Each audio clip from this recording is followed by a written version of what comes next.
Astaghfirullah. Assalamualaikum warahmatullahi wabarakatuh.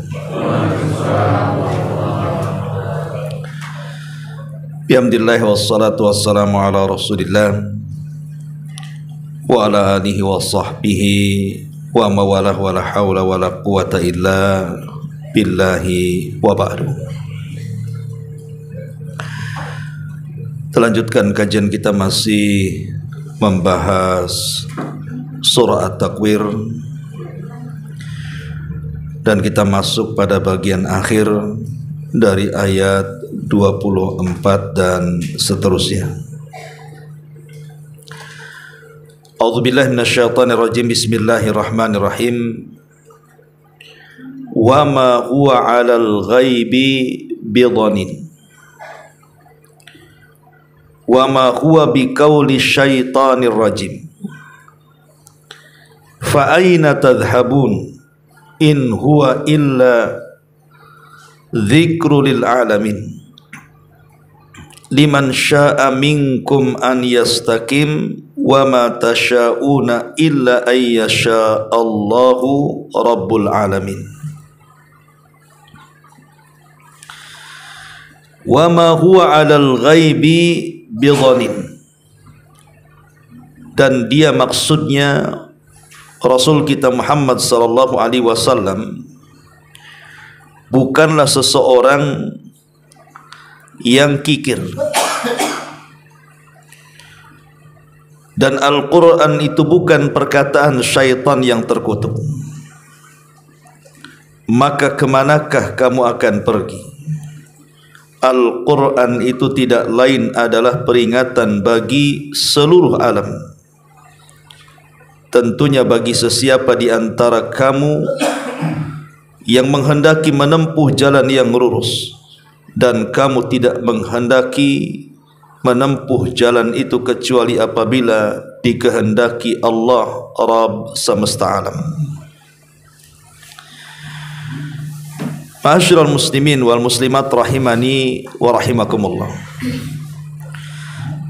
Kita tahu bahwa surah At-Takwir ini kan sebelumnya didahului dengan sumpah, dan sumpah-sumpah yang mendahului itu untuk 3 perkara besar. Pertama, bicara tentang para malaikat, khususnya Jibril alaihi salatu wassalam, dan sudah kita jelaskan pada minggu yang lalu. Kemudian yang kedua, kedudukan Nabi sallallahu alaihi wa ala alihi wasallam, dan yang terakhir kedudukan Al-Quran.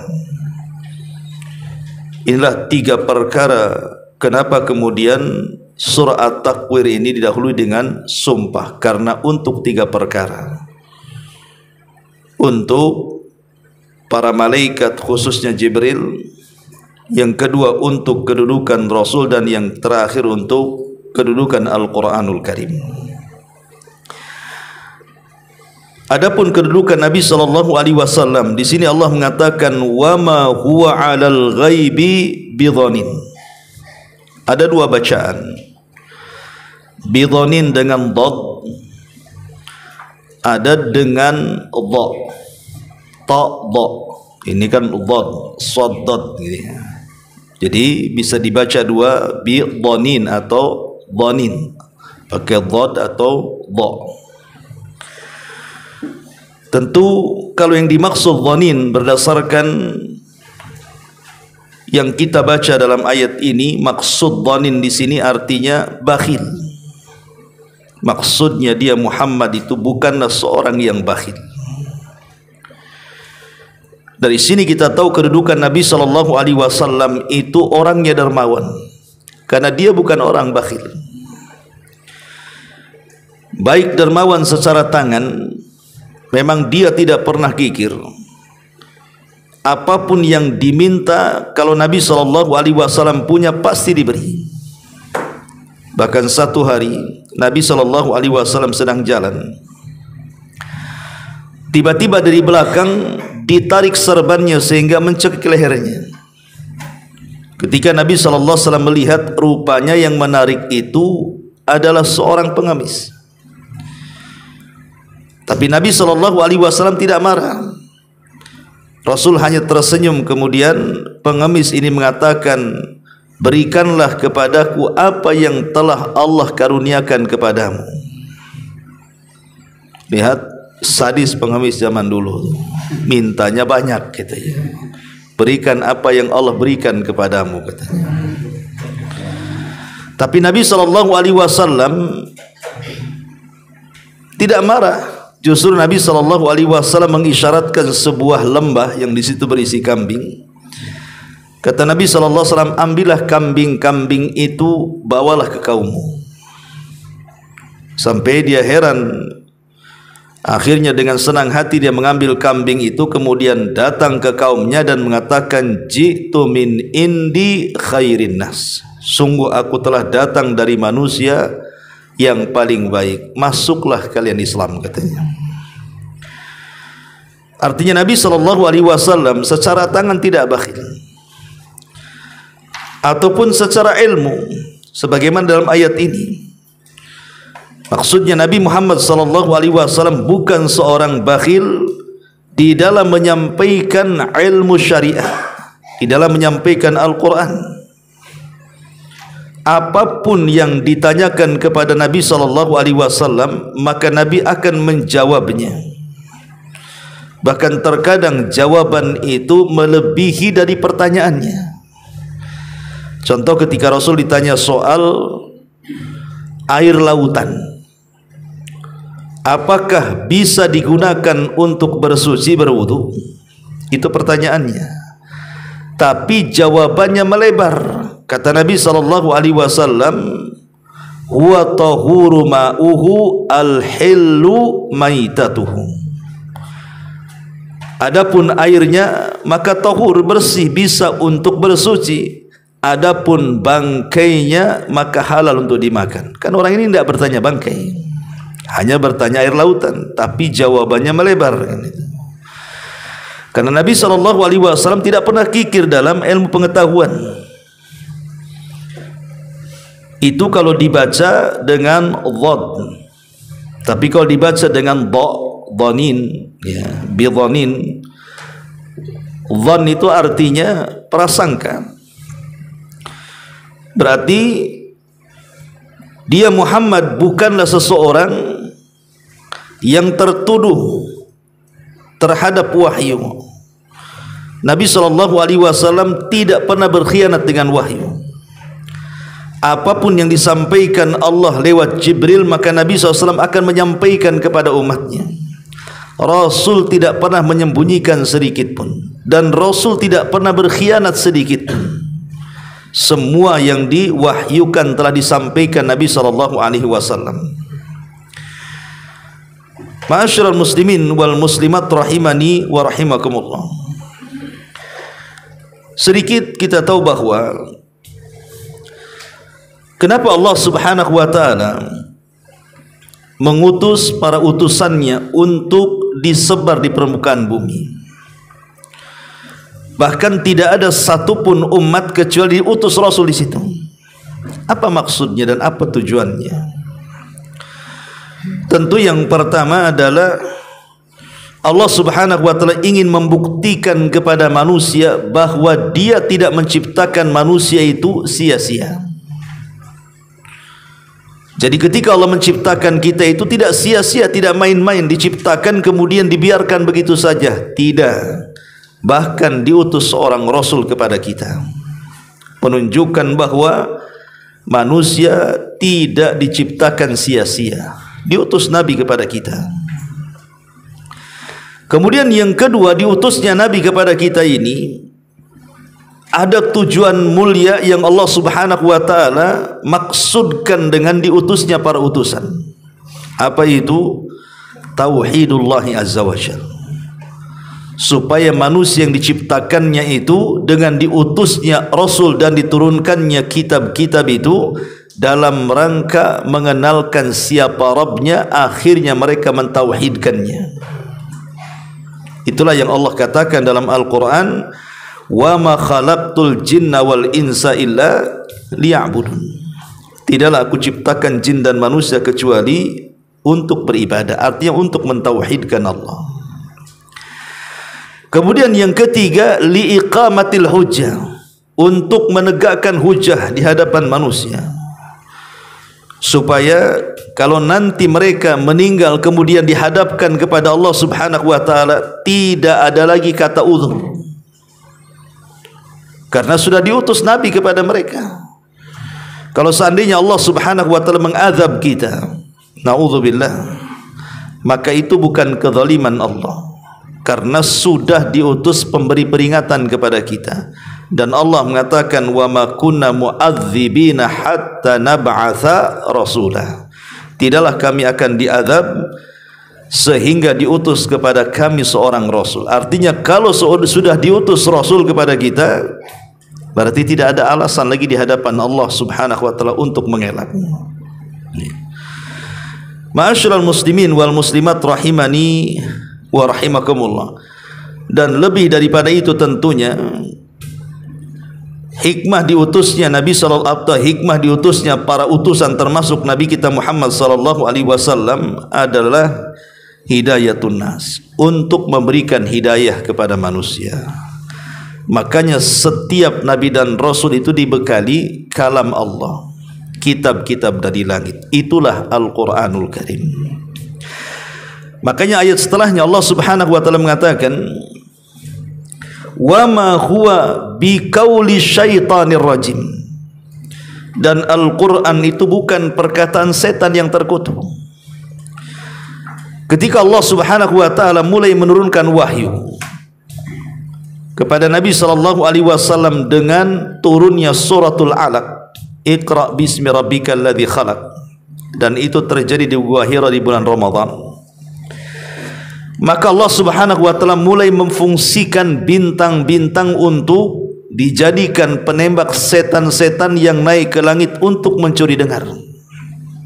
Tujuannya adalah supaya jangan bercampur antara ucapan setan dengan wahyu Allah. Makanya jangan sampai ada jin-jin yang naik ke langit di zaman diutusnya Nabi, supaya murni yang turun dari langit itu wahyu, tidak lagi gado-gado dengan ucapan para dukun yang bersumber dari para jin yang mencuri dengar ke langit. Makanya di sini Allah mengatakan dia bukan setan, bukan perkataan setan. Karena satu hari Nabi SAW, kebiasaan Rasul di awal-awal dakwah itu biasa sholat tengah malam. Dan ketika sholat itu biasanya banyak orang-orang musyrik, terutama para pembesarnya. Mereka mengendap-endap kemudian mendengar apa yang dibaca Nabi, karena mereka mulai tertarik dengan apa yang dibaca Nabi. Ya wajar, karena di zaman itu memang peradaban jahiliyah itu lagi gandrungnya dengan syair, sehingga kalau ada kata-kata indah mereka suka mendengarnya. Apalagi tidak ada kata-kata yang lebih indah daripada Al-Quran. Jadi satu malam Nabi SAW tidak salat, 2 malam tidak salat, 3 malam tidak salat. Akhirnya kemudian datanglah istri daripada Abu Lahab, Ummu Jamil, Arwa bintu Harbin, menemui Nabi SAW dan mengatakan, aina syaitanuk, katanya, di mana setanmu, katanya. Maksudnya Jibril alaihi salatu wasalam yang datang berikan wahyu kepadamu. Aina syaitanuk, mana setanmu? Jangan-jangan setanmu meninggalkan kamu kemudian hendak mengganti nabi yang bukan dirimu, katanya. Dari situ Nabi SAW terdiam sampai turun ayat wadduha wal laili idza saja ma wadda'aka rabbuka wa ma qala. Ma wadda'aka artinya Allah tidak akan meninggalkan kamu, wa ma qala, dan Allah tidak akan membenci kamu. Maka di sini Allah mengatakan wa ma huwa biqauli syaitanir rajim. Al-Quran itu bukan perkataan setan. Fa aina tadhhabun, maka kemanakah kamu akan pergi? Maksudnya kemana lagi kau arahkan selain kepada Al-Quran? Di zaman sekarang kawan filem diakan Allah Azza wa Jal, perkara-perkara yang mengalihkan kita dari membaca Quran itu banyak sekali. Terkadang satu hari ini kita lebih banyak membaca WA dibandingkan baca Quran. Terkadang kita lebih banyak membaca artikel dibandingkan baca Quran. Terkadang kita disibukkan dengan mendengar YouTube, melihat YouTube yang tidak ada manfaatnya dibandingkan melihat dan mendengar Al-Quran. Atau ketika kita ngobrol berjam-jam dengan kawan itu tidak ada satu pun ayat Quran yang dibaca. Dari sini kita tahu bahwa Al-Quran itu sudah mulai ditinggalkan. Betul kata Nabi SAW dalam sebuah ayat, wa qala ar-rasul inna qaumi ittakhidhu hadzal qur'ana mahjura. Maka berkatalah Rasul, sesungguhnya kaumku ya Rabb, mereka sudah mulai meninggalkan Al-Quran sedikit demi sedikit. Mulai dari tidak membacanya sampai kepada tidak mendengarkannya. Dan inilah zamannya di mana orang lebih suka mendengarkan musik dibandingkan Quran, lebih senang membaca makalah, artikel, WA, WhatsApp dan yang semacamnya dibandingkan membaca Al-Quran. Makanya Allah singgung, fa aina tadhhabun in huwa illa dzikrul lil alamin. Al-Quran itu tidak lain adalah peringatan bagi seluruh alam semesta. Ma'asyiral muslimin wal muslimat rahimani wa rahimakumullah. Kita tahu bahwa ketika Allah Subhanahu wa taala menurunkan Al-Qur'an juga sebagaimana ketika Allah menurunkan rasul-rasul ada maksud dan tujuannya. Kenapa Allah turunkan Al-Qur'an kepada kita? Tentu ada maksudnya. Dan ajaibnya ikhwan, Al-Qur'an ini pengaruhnya kalau kita perhatikan itu terkadang langsung meresap ke dalam hati. Terkadang tidak sampai kepada, tidak harus lewat pendengaran dan tidak harus lewat penglihatan. Terkadang langsung menusuk ke dalam hati. Sampai ada seorang syekh itu bercerita, jadi dia diundang untuk berceramah di hadapan tunanetra. Semua yang hadir bisu dan secara otomatis dia tuli. Jadi hadirinnya itu dah tuli bisu gitu kan, dan nggak bisa ngomong, ia juga nggak bisa dengar. Itu kan satu paket biasanya. Orang tuli bisu itu satu paket biasanya. Jadi semua jamaahnya itu tuli bisu. Jadi syekh ini bingung, cemana saya akan menyampaikan ceramah sementara kalau saya ngomong mereka tak dengar. Ya. Akhirnya kemudian diberitahu kepada syekh ini bahwa akan ada penerjemah dengan isyarat dan mereka akan paham. Jadi syekh mengatakan, apakah penerjemahnya bagus dan bisa dipahami? Iya katanya. Mulailah kemudian syekh berceramah dengan sangat pelan supaya penerjemahnya bisa mengikutinya. Dan subhanallah kata syekh ini, setiap saya membaca Al-Quran ayat per ayat dalam ceramah itu, saya lihat bahwa ada sebagian jemaah itu meneteskan air mata. Jadi syekh ini heran, dengar saja tidak, macam mana kemudian mereka bisa meneteskan air mata setiap syekh ini membaca Quran? Hanya lewat penerjemah dengan isyarat kan begitu. Rupanya memang Al-Quran sendiri tidak mesti langsung atau tidak mesti diresapi lewat pendengaran. Karena Allah Subhanahu wa taala mengatakan, inna fi dzalika la dzikra liman kana lahu qalbun aw alqas sam'a wa huwa syahid. Sesungguhnya yang demikian itu maksudnya Al-Quran itu adalah peringatan bagi siapa? Bagi yang punya hati. Terkadang Al-Quran juga langsung menembus hati, ikhwan. Tidak mesti harus lewat pendengaran, sebab kalau lewat pendengaran cemana pula orang tuli tadi. Ya. Dan itulah pengaruh Al-Quran. Wajar kalau Allah Subhanahu wa taala mengatakan, "Lau anzalna hadzal Qur'ana 'ala jabalin la ra'aitahu khashi'an mutasaddian min khasyatillah." Kalau sekiranya kami menurunkan Al-Quran ini kepada sebuah gunung, lalu dijadikannya pada gunung-gunung tersebut akal sebagaimana manusia, pastilah kamu akan melihat gunung itu tunduk, pecah dan belah disebabkan takut kepada Allah Subhanahu wa taala. Jadi Al-Quran itu memang berpengaruh besar. Lah di antara tujuan Al-Quran itu Kenapa Al-Quran itu diturunkan? Ya pertama, ta'abbud bitilawatihi, karena diibadahi bacaannya. Antum paham tidak paham baca Quran dapat pahala. Sebagaimana Nabi mengatakan, barang siapa yang membaca satu huruf dalam Quran itu, satu hurufnya 10 pahala. Artinya diibadahi bacaannya. Untuk baca Quran saja pasti dapat pahala. Ya. Yang kedua, tapi lebih daripada itu, bahwa fahmul hudud khairun min fahmil huruf. Memahami isi kandungan Quran itu jauh lebih baik dibandingkan hanya mempelajari huruf-huruf dalam Quran. Artinya kalau hanya sekedar membaca saja itu sudah bagus, dapat pahala.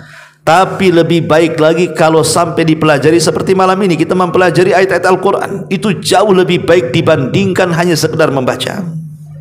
Karena memang tujuan Al-Quran itu, afala yatadabbaruna Al-Quran. Kenapa kalian tidak tadabbur dengan Quran? Jadi Quran itu diturunkan liyatadabbar, untuk supaya kita mengambil ibrah dengan cara merenungkan. Bukan hanya sekedar membaca lafaz-lafaznya saja, tapi sebisa mungkin kita pahami maknanya. Karena biar kita tahu bahwa tujuan Allah menurunkan Quran itu untuk mengeluarkan manusia dari kegelapan menuju cahaya dan dari kesesatan menuju hidayah.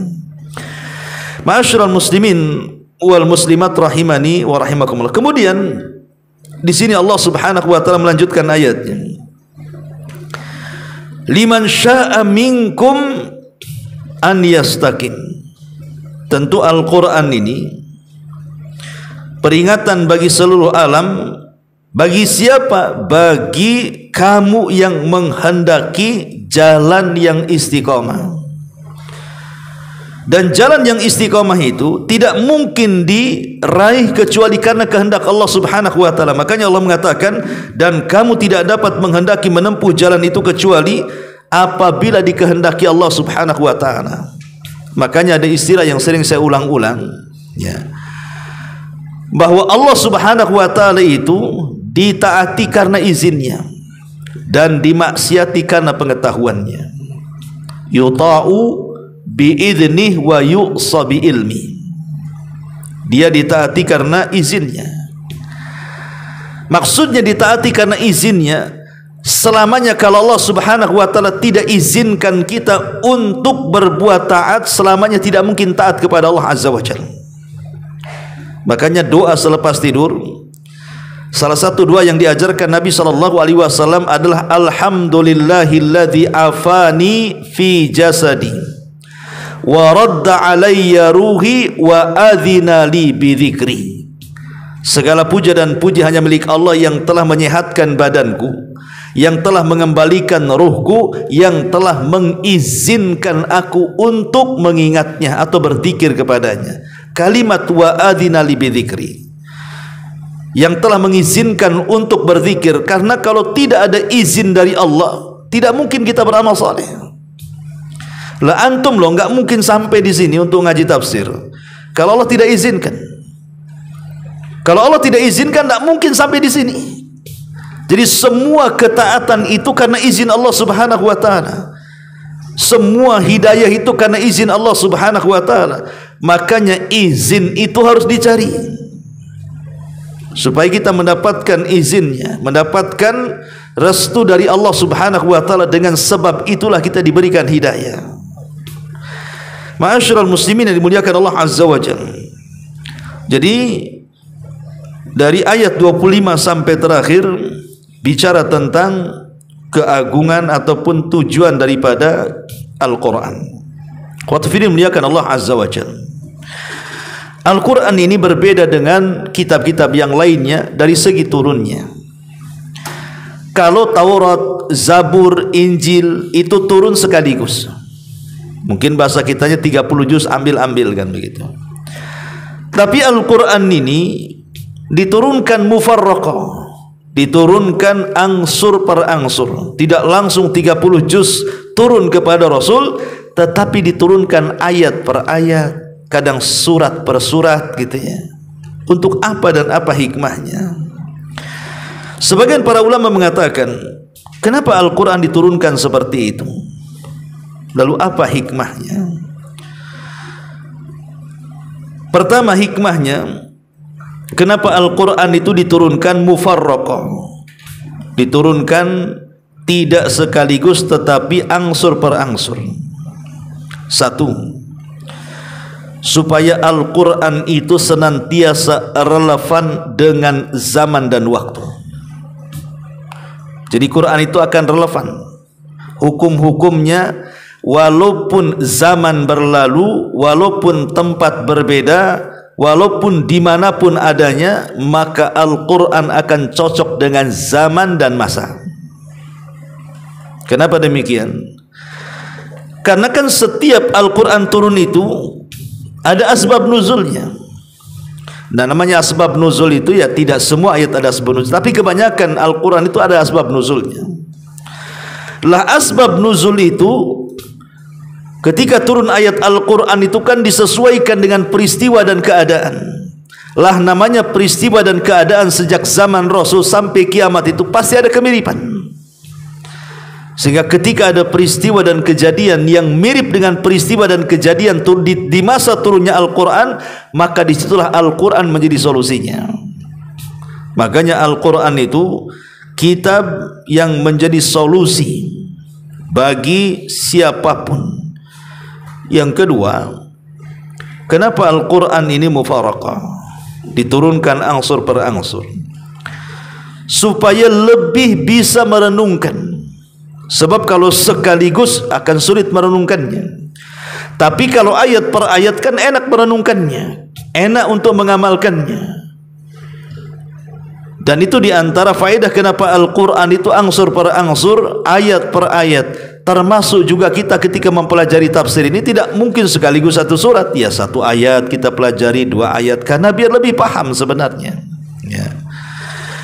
Ma'asyiral muslimin yang dimuliakan Allah Subhanahu wa taala. Kemudian yang ketiga, lebih daripada itu, ya. Kenapa Al-Quran ini diturunkan angsur per angsur? Litahaddi wal i'jaz. Supaya orang-orang musyrik di zaman turunnya Al-Quran itu, mereka membuktikan kalau tuduhan mereka terhadap Al-Quran itu adalah benar, bahwa Al-Quran itu ucapan Muhammad. Silahkan kalau memang Al-Quran itu ucapan Muhammad, kau buat juga seperti ucapan Muhammad. Dan selamanya mereka tidak bisa. Kalau begitu Quran bukan ucapan Muhammad, tapi dia wahyu. Karena dengan lamanya Al-Quran itu turun 23 tahun, sejak 23 tahun itu tidak ada satupun orang-orang musyrik di zaman itu yang sanggup menandingi Al-Quran dengan membuat satu surat. Menunjukkan Quran itu kan bukan bahasa Nabi, tapi itu adalah kalam Allah yang disampaikan Nabi SAW. Jadi dengan turunkan angsur pengangsur itu supaya ketika ayat ini turun, kau buat juga ayat kayak gini, bisa enggak? Ketika satu surat turun, kau buat juga satu surat ini, bisa enggak? Dan mereka tidak bisa. Bahkan Allah Subhanahu wa taala mengatakan, wa in kuntum fi raibi mimma nazzalna ala abdina fa'tu bi suratin min mithli wad'u syuhada'akum in kuntum shadiqin. Kalau kalian ragu-ragu tentang Al-Quran ini, maka silahkan, kata Allah Subhanahu wa taala, panggil seluruh bala tentaramu, buat semisal Al-Quran. Kalau kalian ragu-ragu dan kalian tidak bisa, fa illam taf'alu walan taf'alu, selamanya kalian tidak akan sanggup melakukannya. Ma'asyiral muslimin yang dimuliakan Allah Subhanahu wa taala. Kemudian juga ada keutamaan bagi orang-orang yang memperhatikan Al-Quran. Pertama, istifa'ullahi lahum. Orang yang memperhatikan Quran dengan cara membacanya, mempelajarinya, maka mereka menjadi orang-orang pilihan Allah Subhanahu wa taala. Karena Allah Subhanahu wa taala berfirman di dalam Al-Qur'anul Karim tentang orang-orang yang mereka dipilih oleh Allah Subhanahu wa taala. Salah satunya adalah orang-orang yang yatluhu ana al-laili wa atrafan nahar. Orang-orang yang membaca Al-Quran di tengah malam dan di siang hari. Mereka lah orang-orang pilihan Allah Subhanahu wa taala. Yang kedua, asyraful ummah, akan diberikan kemuliaan yang paling tinggi dalam umat ini. Sebagaimana Rasul mengatakan, khairukum man qara'al Qur'an. Sebaik-baik kalian adalah orang yang membaca Al-Qur'an. Waqra'hu, kata Rasul. Kalau begitu, bacalah Quran. Kemudian juga yang ketiga, mubahatullah wa malaikatahu. Orang-orang yang memperhatikan Quran dengan membaca dan mempelajarinya, maka akan menjadi kebanggaan para malaikat. Sebagaimana Nabi SAW mengatakan, majtama'a qaumun fi baiti min buyutillah yatsluna kitaballah wa yatadarasuna bainahum illa nazalat alaihimus sakinah wa ghasyiyathumur rahmah wa hafathumul malaikah wa dzakarallahu fiman indah. Tidaklah sebuah kaum berkumpul di situ dibacakan ayat-ayat Al-Qur'an kecuali akan turun ketenangan, turun rahmat, dan para malaikat mengepak-ngepakkan sayapnya dan nama kita disebut-sebut di hadapan para malaikat di langit sana. Artinya orang-orang yang mempelajari Al-Qur'an itu menjadi kebanggaan para malaikat. Termasuk juga mereka akan, ini yang paling penting, mukramuna bil jannah. Mereka akan dimuliakan di sorga. Karena seluruh tingkatan sorga itu ditentukan dengan bacaan Quran. Kata Nabi SAW dalam hadis qudsi, Allah berfirman, ketika penduduk sorga baru masuk ke dalam sorga, mereka dikumpulkan. Kemudian Allah mengatakan, iqra wartaq warattil kama kunta turattil fid dunya fa inna manzilataka inda akhiri ayatin taqrauha. Baca, naiklah, tartilkan bacaanmu sebagaimana kau tartilkan di dunia, karena tempat dudukmu di sorga sesuai dengan akhir Quran yang kau baca di dunia. Maknanya semakin banyak membaca Quran, mempelajari Al-Quran dan merenungkannya, maka semakin tinggi tingkatannya di sorga. Artinya tingkatan sorga itu ditentukan dengan Quran. Dan bacaan Quran itu bukan hanya di dunia, sampai ke sorga. Maka beruntunglah, hani'an liman hamal al-Quran. Berbahagialah bagi orang-orang yang membawa Al-Quranul Karim. Ma'asyiral muslimin yang dimuliakan Allah Subhanahu wa ta'ala, dan yang terakhir karena waktu juga, bahwa Al-Quran itu ada 3 keajaiban yang Allah Subhanahu wa ta'ala katakan. Pertama, hudan. Yang kedua, rahmatan. Dan yang ketiga, syifaan. Quran itu diturunkan sebagai petunjuk, yang kedua sebagai rahmat, dan yang ketiga sebagai obat.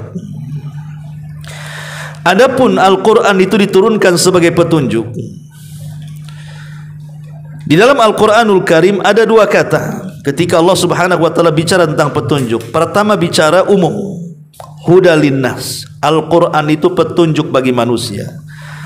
Karena Allah mengatakan, syahru Ramadan alladzi unzila fihi al-Quran hudan linnasi wa bayyinati minal huda wal furqan. Bulan Ramadan itu bulan diturunkan Al-Quran sebagai petunjuk bagi manusia. Jadi Quran itu secara umum adalah petunjuk bagi manusia. Tetapi secara khusus Allah Subhanahu wa ta'ala mengatakan, alif lam mim dzalikal kitabu la raiba fihi hudan lil muttaqin. Alif lam mim, itulah Al-Quran yang tidak ada keraguan di dalamnya. Di mana Al-Quran yang tidak ada keraguan di dalamnya itu hudan, sebagai petunjuk bagi orang-orang yang bertakwa. Di satu sisi Allah mengatakan hudan bagi seluruh manusia, petunjuk bagi seluruh manusia. Di sisi ini pula dia petunjuk bagi orang yang bertakwa. Mana satu yang benar ini?